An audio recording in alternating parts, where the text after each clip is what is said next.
Saturday संडेमध्ये आता मुलं जास्त खेळतात, त्यामुळे ऊन जास्त पडल्यामुळं माती कडक होते, मग त्याच्याने धूळ निर्माण होतो. त्याला एकच पर्याय आहे की इथून जे कामं करणारे जे व्यक्ती असतात त्यांनी पाण्याचा फवारा जर व्यवस्थितपणे केला. मैदानातून आता ही बरीच वर्ष झाली हे पाऊस संपल्याच्या नंतर जी माती वरती उठते, ती हवेच्या जोराने इकडे पूर्ण बिल्डिंगमध्ये किंवा आजूबाजूच्या एरियामध्ये माणसांपर्यंत उडते. आणि त्याच्यावरती उपाययोजना म्हणजे BMCने इथे पाण्याची फवारणी केली पाहिजे मातीवरती. पण मुलांना खेळायला वगैरे असं त्रास नाही ना? नाही का, तुम्ही दिवसातून एकदा केली सकाळची जरी फवारणी तरी त्याचा काय एवढा दिवसभर काय त्रास नाही होणार लोकांना. पण ही लाईफ टाईम योजना अशी झाली पाहिजे. हां, किंवा स्प्रिंकलर तुम्ही बसवू शकता मैदानामध्ये. पाण्याचे जे स्प्रिंकलर असतात ते बसवू शकता. त्याच्याने काय ते त्या पाणी उडत राहील, जसं शेतामध्ये आपण बसवतो तसं ते स्प्रिंकलर सिस्टम तुम्ही बसवू शकता.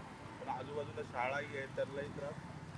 हां, माती उडणार तर त्याचा सगळ्यांना त्रास होतो ना. शाळेला त्रास होतो, इकडे राहणारी जनता आहे त्यांना त्रास होते. त्याच्यामध्ये इकडे येणारे लोकं भरपूर आहेत शिवाजी पार्क एरियामध्ये, त्यांना पण त्रास होतो. माझ्या मतेने आता तर थंडी आहे, सकाळचा दव वगैरे पडतो, दुपारचं परत ऊन कडक पडल्यावरती हवेने ती धूळ पूर्ण उडते. इकडे जाणारे येणाऱ्यांना त्रास होतो. जिम आहे, इकडे सिनियर सिटीजन आहे, त्यांच्या डोळ्यामध्ये अंगावरती सर्व धूळ पडते. परत ते क्रिकेट चालू असतो, क्रिकेटने अजून धूळ ओढतो, सीझन चालू असतो, त्याच्यामुळे अजून त्रास होतो ते. आता थंडीमध्ये ठीक आहे, पण ते एप्रिल मेमध्ये जास्ती हवा वगैरे आली ना, आजूबाजूला ती पूर्ण माती पसरते, लाल माती.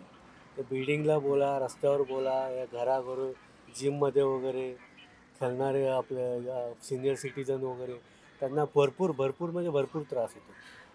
तर हे कमी होण्यासाठी या जाण्यासाठी म्हणजे हे हवा वगैरे माती बिती न उडण्यासाठी त्यांनी जागोजागी तिकडे इकडे तिकडे ना पाण्याचे फवारे लावायला पाहिजे.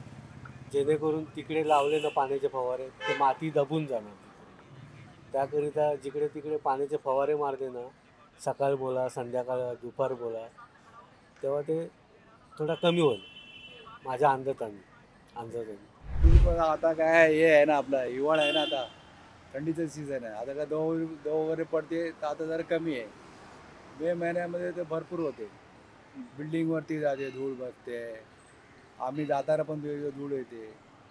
तर ते पाणी मारतात तेवढ्या सुकून जाते, परत परत ते चालू जाते. त्याला विलाजच नाही. ते वरती फक्त ओळा असते, खाली परत ती वरती सुकलेली असते आणि खाली ओळे असते, परत परत चालूच होते ते. BMCने याच्यावर काय करायला पाहिजे? त्याचा आता तुम्ही बोला, आता मी बोललो तुम्हाला, थंडी असेल तर बोला आता ती दाबली झाली. उन्हाळ्यामध्ये तर ती उभा राहायला नव्हती. ती रोडच्या बाहेर येते धूळ, एकदम लाल लाल माती. बिल्डिंगवरती बघा आता बसेल बरं, आता 2 महिने आधी हिवाळा, ते बिल्डिंगवरती ते पुरा ते लाल लाल लाल लाल भरले असतं. तुम्ही जाऊ शकत नाही कधी काही.